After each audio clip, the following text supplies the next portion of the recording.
was the scariest Halloween of my life. When I was diagnosed, it was in October of '98, and the doctors told me I had a synovial sarcoma, which is a soft tissue cancer in my leg.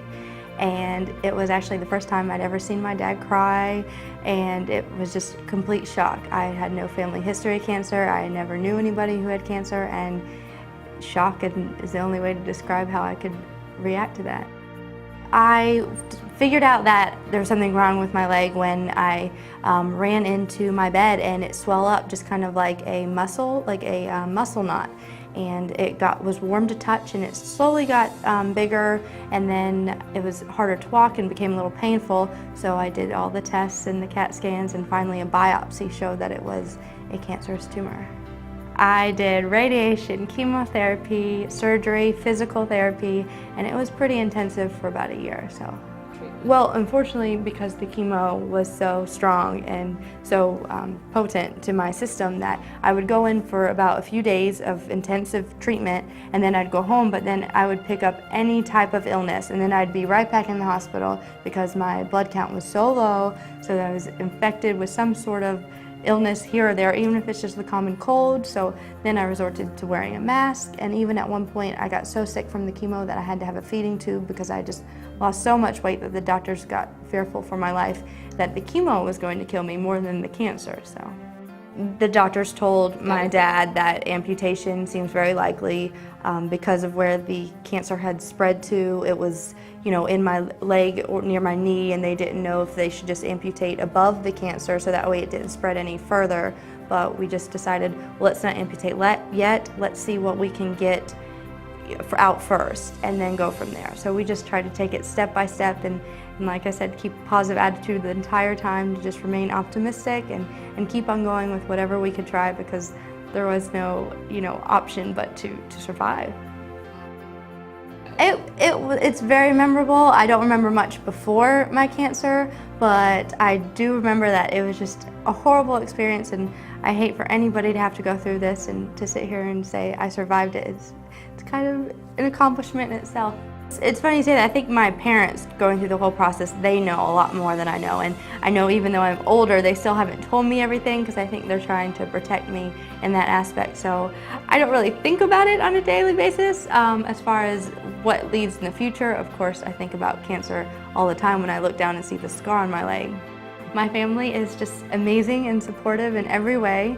I have a younger sister who, bless her heart, going through something like that. She's 18 months younger than me, and we were pretty close, but it was hard seeing her older sister go through something like that and not knowing anything about it. And my mom took off from work as a real estate agent for a year to help assist, with my needs during that time and be with me in the hospital. And my dad was more than supportive with, doing the research and finding out what's going to be best for my treatments, and talking with the doctors to find out what's the most advanced thing we could do to help find a cure and get me through this.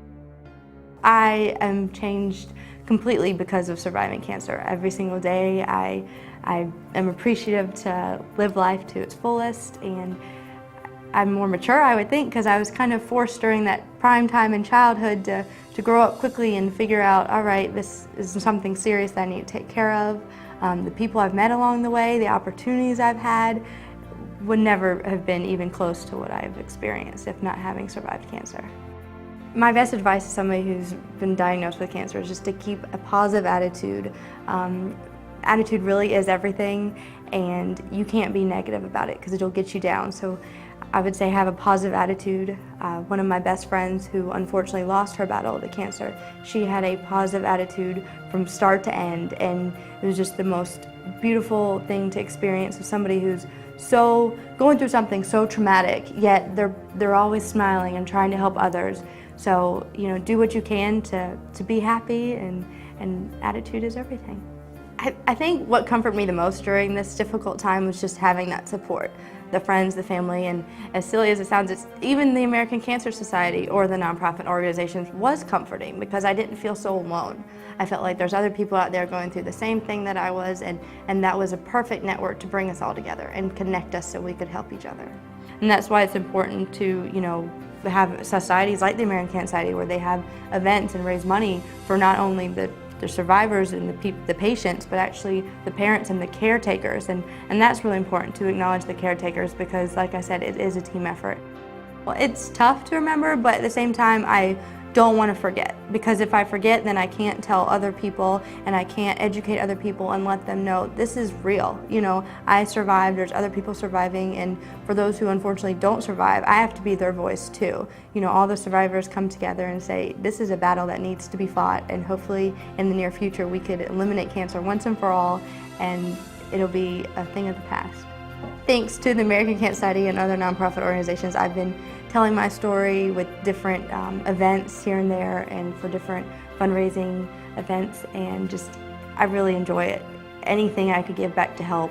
They helped me during this tremendous time when I thought I was as low as I can get, and they helped me raise me up, and I do anything that I can to help them and help others, and so communication just seems to be where I feel most comfortable. And I mean, cancer is a horrible, horrible disease, and like I said, I would never wish that upon anybody, but having survived it and the experience just in itself has made me the person I am today. And we do fight it, and just that unity does prove that we're all here to help each other, and only survivors from here on out.